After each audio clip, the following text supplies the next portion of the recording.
Hello everyone, welcome to the defenders YouTube channel. आज की इस वीडियो में हम डिस्कस करेंगे कुछ मोस्ट इम्पोर्टेंट और most expected current affair related questions जो कि आपके डीएसईयू के एग्ज़ाम में पूछे जा सकते हैं। तो अगर आपको इस वीडियो का पीडीएफ चाहिए तो वो आप टेलीग्राम से जाकर डाउनलोड कर सकते हैं। टेलीग्राम का लिंक मैंने डिस्क्रिप्शन बॉक्स में दिया हुआ है।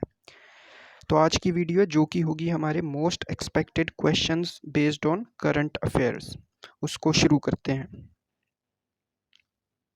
तो ये करंट अफेयर वीडियो का पार्ट 1 है। इस तरह के 6-7 पार्ट्स में मैं जो इतने भी इम्पोर्टेंट 2022 के करंट अफेयर्स हैं उनको कंप्लीट करा दूंगा, जिससे कि आपका जो डीएसयू का एग्ज़ाम है उसमें करंट अफेयर का कोई भी क्वेश्चन ना छूटे। तो जो मोस्ट एक्सपेक्टेड क्वेश्चंस है ना, बहुत ही ज़्यादा इंपॉर्टेंट, सिर्फ वही क्वेश्चंस मैं लाया हूँ, क्योंकि ज़्यादा क्वेश्चन इंक्लूड करने से वो ज़्यादा बेनिफिशियल नहीं होगा, क्योंकि उसमें फिर याद करने में काफ़ी ज़्यादा दिक्कत होती है। तो जो बहुत ही ज़्यादा इंपॉर्टेंट है सिर्फ वही क्वेश्चंस करेंगे, जिससे कि उसमें से आपके क्या हो, मोस्टली क्वेश्चंस एग्ज़ाम में पूछे जा सकें। ठीक है, तो जो अपना पहला क्वेश्चन है वो है, in which state Kachai lemon festival is celebrated. Kachai lemon ये क्या है, एक नींबू है, जैसा नाम से ही पता चल रहा है, कचाई लेमन। और इसको हाल ही में क्या मिला था, जीआई टैग मिला था। ठीक है, जीआई टैग मिल चुका है इस कचाई लेमन को। तो इस कचाई लेमन से रिलेटेड फेस्टिवल कहाँ पर सेलिब्रेट किया गया है अभी? इसका आंसर है ऑप्शन नंबर बी, मणिपुर में। ठीक है, तो मणिपुर में क्या सेलिब्रेट किया गया है, कचाई लेमन। इसको जीआई टैग मिल चुका है। और मणिपुर की बात करते हैं तो मणिपुर का कैपिटल क्या है, इम्फाल। ठीक है, मणिपुर का कैपिटल इम्फाल। हम चलते हैं अपने नेक्स्ट क्वेश्चन की तरफ। Question number 2, Kamal Khan died recently, he belongs to which field. यानी कि कमाल खान एक पर्सनैलिटी हैं जो कि जिनकी हाल ही में मृत्यु हो गई है। तो आपको बताना है कि उनकी वो बेसिकली किस फील्ड से रिलेट करते थे। क्या वो राइटर थे, जर्नलिस्ट थे, फिल्म डायरेक्टर थे, या पॉलिटिशियन थे? इसका जो करेक्ट आंसर है वो है option number B, that is journalist. तो ये एनडीटीवी के अंदर, एनडीटीवी जो चैनल है उसके एक बहुत ही फेमस आप कह सकते हैं जर्नलिस्ट थे। तो उनकी हाल ही में अभी डेथ हो गई थी, तो उसकी वजह से काफ़ी न्यूज़ में रहे थे। तो इस तरह के क्वेश्चन जो पर्सन इन न्यूज़ रहते हैं वो भी कई बार आपके एग्ज़ाम में पूछे जा सकते हैं। देन क्वेश्चन नंबर 4 है अपना, winner of under 19 Asia cup 2022। यानी कि अंडर 19 एशिया कप 2022 ये किस टीम ने जीता है? तो एशिया कप में तो पहली बात आपको पता होनी चाहिए, इसमें सिर्फ और सिर्फ एशियन कंट्रीज़ ही पार्टिसिपेट करती हैं। ठीक है, जैसे क्रिकेट की बात करते हैं, क्रिकेट की बात हो रही है अंडर 19 एशिया कप में। इसमें इंडिया हो गया, पाकिस्तान, बांग्लादेश, श्रीलंका, नेपाल, भूटान, नेपाल और आई थिंक भूटान की टीम तो नहीं है, लेकिन बाकी जो भी एशिया के अंदर टीम्स आती हैं उन सभी को इंक्लूड किया जाता है एशिया कप में। अंडर 19 एशिया कप इस बार 2022 का किसने जीता है? Option number A, that is India. यानी कि इंडिया ने इस बार का अंडर 19 एशिया कप जीता है। और किसको हराकर ये इंडिया ने, यानी कि किस टीम को हराकर अंडर 19 एशिया कप जीता है? तो ये भी आपसे पूछा जा सकता है। तो किस टीम को हराया था इंडिया ने? श्रीलंका को। ओके, श्रीलंका को टीम इंडिया ने अंडर 19 एशिया कप फाइनल में हराकर अंडर 19 एशिया कप को जीता है। यहाँ श्रीलंका की बात है तो श्रीलंका में आपको पता होना चाहिए इस वक्त इमरजेंसी लगी हुई है, और वहाँ के आपको कैपिटल वगैरह और प्रेसिडेंट, प्राइम मिनिस्टर पता होने चाहिए। तो कैपिटल तो श्रीलंका की क्या है, एक तो कोलंबो है और दूसरी श्री जयवर्धनापुरे कोट्टे। तो दो कैपिटल्स हैं श्रीलंका की। वहीं प्राइम मिनिस्टर की बात करते हैं तो प्राइम मिनिस्टर हैं महिंद्रा राजपक्षे, और प्रेसिडेंट की बात करते हैं तो वो है गोटाबाया राजपक्षे। तो ये इंपॉर्टेंट चीज़ थी जो कि श्रीलंका के बारे में आपको पता होनी चाहिए, क्योंकि ये हाल ही में काफ़ी न्यूज़ में रहा है। देन क्वेश्चन नंबर 5 आता है अपना, India's rank in corruption perception index. यानी कि इंडिया की रैंक क्या है करप्शन के मामले में, करप्शन परसेप्शन इंडेक्स 2021 के अकॉर्डिंग। ऑप्शन दिए हैं आपको 82, 83, 84 या 85। तो जो करेक्ट आंसर है इसका वो है ऑप्शन नंबर डी, 85। यानी कि जो इंडिया की रैंकिंग है करप्शन परसेप्शन इंडेक्स में वो क्या रही है, 85। आपको यहाँ कमेंट सेक्शन में बताना है कि कौन सा देश है जहाँ पर जो ये रैंक है बन रहा है, यानी कि करप्शन इंडेक्स में रैंक बन रहा है, यानी कि उस देश के अंदर बिल्कुल भी करप्शन नहीं है या बिल्कुल ना के बराबर है। तो आपको कमेंट सेक्शन में आंसर देना है मुझे, ठीक है। कमेंट सेक्शन में आपको बताना है कि रैंक 1 किस कंट्री की है करप्शन परसेप्शन इंडेक्स के अंदर। देन हम चलते हैं क्वेश्चन नंबर 6 पर। क्वेश्चन पूछा गया है कि new president of railway board is. तो रेलवे बोर्ड के अभी नए प्रेसिडेंट बनाए गए हैं, तो आपको बताना है कि नए अध्यक्ष का नाम क्या है रेलवे बोर्ड का। It is option number A Vinay Kumar Tripathi, option B Ajay Kumar, option C Sandeep Bakshi या फिर option D Devendra Kanojia. So the correct answer of this question is option number A Vinay Kumar Tripathi. तो अपॉइंटमेंट से रिलेटेड जितने भी क्वेश्चंस हैं ना, वो सभी मैं एक एक करके नेक्स्ट पार्ट्स में जो करंट अफेयर की वीडियोस आएंगी उसमें अपलोड करता जाऊंगा, और उसमें जितने भी अपॉइंटमेंट हुए हैं उनसे रिलेटेड या जितने भी और अदर इम्पोर्टेंट क्वेश्चन है वो सभी इंक्लूड करूंगा। तो अपॉइंटमेंट से रिलेटेड जो क्वेश्चन होते हैं वो काफ़ी ज़्यादा इंपॉर्टेंट होते हैं, तो आप इसको मोस्ट इम्पॉर्टेंट मार्क कर सकते हैं, ठीक है। अपॉइंटमेंट से related question. So new president कौन बने हैं रेलवे बोर्ड के, वो है option number A Vinay Kumar Tripathi. Then question number 7 है, who is appointed as director general of ICG. ICG का मतलब है इंडियन कोस्ट गार्ड। तो ये भी अपॉइंटमेंट से रिलेटेड क्वेश्चन है, इसीलिए ये भी बहुत ज़्यादा इंपॉर्टेंट हो जाता है, ठीक है। Indian coast guard. So Indian coast guard के हाल ही में डायरेक्टर जनरल कौन बने हैं, उनका नाम क्या है।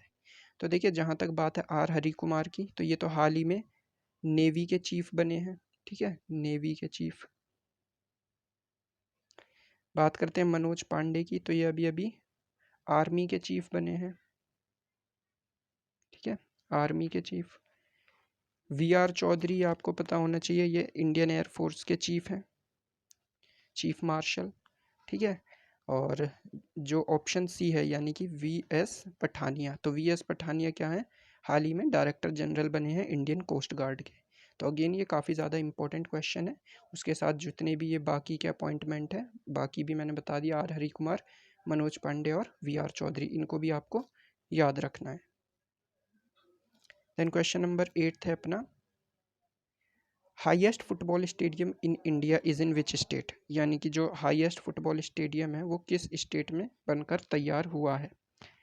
स्टेट भी हो सकता है और यूटी भी। तो ऑप्शन दिए हैं पौंडीचेरी, उड़ीसा, हिमाचल प्रदेश या लद्दाख। तो इसका जो करेक्ट आंसर है वो है ऑप्शन नंबर डी लद्दाख। यानी कि लद्दाख में अभी क्या हुआ है, इंडिया का सबसे हाईएस्ट यानी कि सबसे ऊंचाई पर बनाया गया एक स्टेडियम है, और ये लद्दाख के किस शहर में बनाया गया है, लेह में। लेह क्या है, कैपिटल है लद्दाख का, ठीक है। तो लद्दाख में बना है हाईएस्ट फुटबॉल स्टेडियम। आपको कमेंट सेक्शन में बताना है लद्दाख के जो गवर्नर हैं, ठीक है, वो आपको बताना है, ठीक है, लद्दाख के गवर्नर का क्या नाम है। देन क्वेश्चन नंबर 9 है, अगेन काफ़ी ज़्यादा इंपॉर्टेंट क्वेश्चन है, आपके एग्जाम में बिल्कुल देखने को मिल सकता है इस तरह का question. Major Dhyan Chand award, major Dhyan Chand sports academy open in which city. तो मेजर ध्यानचंद के बारे में आपको पता ही होगा, ये क्या कहलाते थे, विजर्ड ऑफ हॉकी, है ना, विजर्ड ऑफ हॉकी। और इन्हीं के नेतृत्व में 1928, 32 और 36 में इंडिया ने क्या जीता था, ओलंपिक के अंदर गोल्ड मेडल जीता था। तो इन्हीं के नाम पर क्या किया गया है, एक स्पोर्ट्स एकेडमी खोली गई है। तो आपको बताना है वो किस शहर में खोली है, मेरठ में, लखनऊ में, वाराणसी में या गोरखपुर में। तो जो इसका करेक्ट आंसर है वो है option number A, that is Meerut. तो मेरठ में मेजर ध्यानचंद स्पोर्ट्स एकेडमी अभी हाल ही में खोली गई है। इसके अलावा जो आपका राजीव गांधी खेल रत्न पुरस्कार होता था, राजीव गांधी खेल रत्न पुरस्कार को क्या कर दिया गया है, इसको चेंज करके क्या नाम रख दिया गया है, ध्यानचंद अवार्ड। यानी कि राजीव गांधी खेल रत्न अवार्ड को अब ध्यानचंद अवार्ड के नाम से पहचाना जाता है, ठीक है, ध्यानचंद अवार्ड। ये भी अभी हाल ही में हुआ था, तो इसको भी आपको याद रखना है, ठीक है। ध्यानचंद अवार्ड नाम कर दिया गया है, जो राजीव गांधी खेल रत्न जो आपका पुरस्कार था उसका नाम चेंज करके मेजर ध्यानचंद अवार्ड रख दिया गया है, ठीक है। और ये स्पोर्ट्स अकेडमी कहाँ खुली है, मेरठ के अंदर। सो नेक्स्ट क्वेश्चन है अपना question number 10, Abdalla Hamdok gave resignation from PM seat, he was PM of which country. So Abdalla Hamdok ये पीएम थे, प्राइम मिनिस्टर थे एक कंट्री के, और इन्होंने हाल ही में रिज़ाइन कर दिया है अपनी पोस्ट से।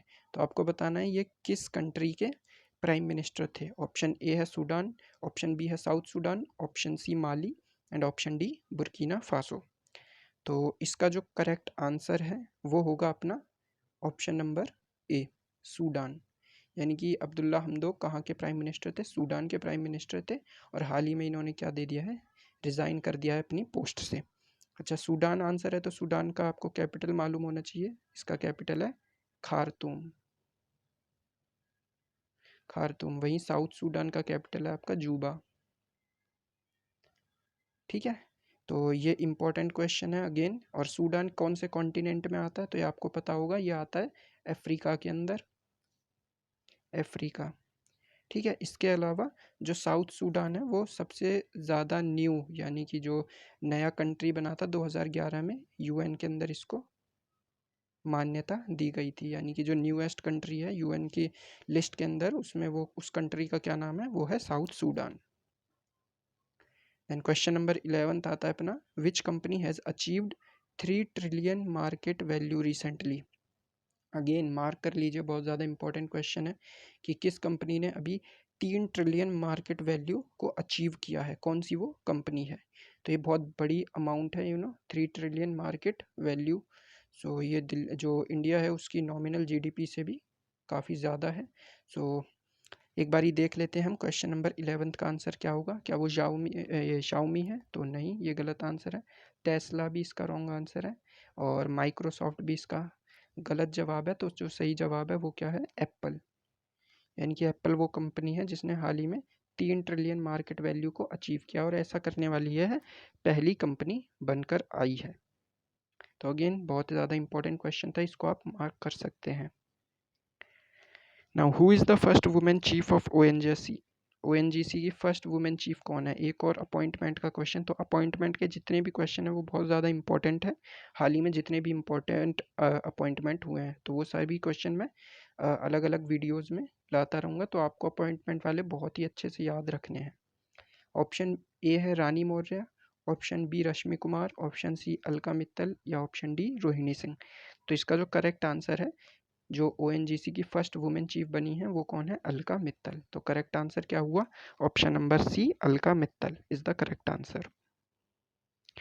देन अपना क्वेश्चन नंबर 13 है, doctor Sindhu Tai died recently, she belongs to which field? तो ये डॉक्टर सिंधु ताई हैं, ये हाल ही में इनका निधन हो गया है। तो वो किस फील्ड से बिलोंग करती हैं? वो फील्ड आपको बतानी है। क्या वो राइटर हैं, एक्टर हैं, सोशल वर्कर हैं, या एनवायरमेंटलिस्ट हैं? सो इसका जो करेक्ट आंसर है वो है आपका ऑप्शन नंबर सी। तो ये कौन थी? सोशल वर्कर थी। ये जो ऑर्फन चाइल्ड्स होते हैं उनको अपने पास रखती थी, और ये बेसिकली महाराष्ट्र से रहने वाली हैं। ठीक है, महाराष्ट्र की रहने वाली थी। तो हाल ही में इनका निधन हो गया, तो इसीलिए ये काफ़ी ज़्यादा इम्पोर्टेंट है और काफ़ी न्यूज़ में रही थी। ठीक है, इनको आई थिंक पद्म भूषण से भी सम्मानित किया गया था, if I am not wrong. So आप एक बार ही चेक कर लीजिएगा, लेकिन ये काफ़ी ज़्यादा इंपॉर्टेंट है। ठीक है, तो इम्पोर्टेंट पर्सनैलिटी है। तो ये कौन थी? सोशल वर्कर थी। ठीक है, देन नेक्स्ट क्वेश्चन है अपना, which is the 102nd country to join ISA? तो ISA क्या है? ISA का मतलब है इंटरनेशनल सोलर अलायंस। ठीक है, इंटरनेशनल सोलर अलायंस। और इसका हेड क्वार्टर कहाँ पर है? तो ये काफ़ी इंपॉर्टेंट है। हेड क्वार्टर है इसका गुरुग्राम में। ठीक है, गुरुग्राम इंडिया में, गुरुग्राम इंडिया में इसका हेड क्वार्टर है। और इसका जो 101वां सदस्य बना था, जिसने इसको ज्वाइन किया था, 101st कंट्री जो था वो था USA। जबकि यहाँ पर हमसे पूछा गया है 102nd कंट्री कौन सा था? तो 102nd कंट्री था, उसका नाम था एंटीगुआ। एंटीगुआ या बारबुडा भी आप उसमें लगा सकते हैं। तो एंटीगुआ या बरबुडा जो भी आपको दिख जाए ना, वही अपना क्या होगा? करेक्ट आंसर होगा। सो इसका करेक्ट आंसर क्या है? 102nd country to join ISA is Antigua. इसके अलावा जो एल सेल्वाडोर है, एल सेल्वाडोर आपको पता होगा, ये पहली कंट्री बनी है जिसने क्रिप्टो करेंसी को लीगल करार दिया है। ठीक है, पहली वो ऐसी कंट्री है एल सेल्वाडोर जिसने क्रिप्टो करेंसी को लीगल बना दिया है अपने देश के अंदर।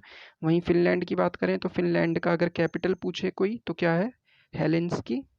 और इसके साथ साथ फिनलैंड ही है जो कि हैप्पीनेस इंडेक्स में इस कंट्री ने क्या किया है, टॉप किया है। ठीक है, तो ये कुछ इंपॉर्टेंट इन्फॉर्मेशन थी इस क्वेश्चन से रिलेटेड। देन नेक्स्ट क्वेश्चन अपना, ये लास्ट क्वेश्चन है आज की इस वीडियो का। सो इसमें पूछा गया है, India's first open rock museum inaugurated in which city. किस सिटी में रॉक म्यूजियम को इनैगुरेट किया गया है, इंडिया का पहला रॉक म्यूजियम कहाँ पर बनाया गया है। ठीक है, तो बहुत ही ज़्यादा इंपॉर्टेंट क्वेश्चन है अगेन। सो इसका जो करेक्ट आंसर है वो होगा ऑप्शन नंबर बी, हैदराबाद। यानी कि हैदराबाद में अभी देश का पहला ओपन रॉक म्यूजियम को इनैगुरेट किया गया है। ठीक है, बहुत ज़्यादा इंपॉर्टेंट क्वेश्चन है ये अगेन। ठीक है, तो आप इसको एक बार अच्छे से नोट कर लेना। तो ये थे आज के पार्ट 1 में करंट अफेयर के कुछ मोस्ट इंपॉर्टेंट क्वेश्चन जो कि आपके DSEU के एग्ज़ाम में पूछे जा सकते हैं। ठीक है, तो ये पार्ट 1 था। इसी तरह से 7-8 पार्ट में मैं कंप्लीट करंट अफेयर करा दूंगा जो कि आपके एग्ज़ाम के लिए बहुत ज़्यादा इंपॉर्टेंट है। इसके अलावा जो हमारी स्टैटिक जीके की सीरीज़ चल रही है उसमें आपको कल हिस्ट्री से रिलेटेड एक लेक्चर मिलेगा। ठीक है, जिसमें दिल्ली की जो कंप्लीट हिस्ट्री है उससे रिलेटेड जो भी मोस्ट एक्सपेक्टेड क्वेश्चन DSEU के एग्ज़ाम में पूछे जा सकते हैं उसको कंप्लीट करेंगे। ठीक है, तो अगर आपको इस वीडियो का PDF चाहिए तो वो आप टेलीग्राम से डाउनलोड कर सकते हैं जिसका लिंक डिस्क्रिप्शन बॉक्स में दिया है। आई होप कि आपको वीडियो अच्छा लगा होगा। Thank you so much for watching this video.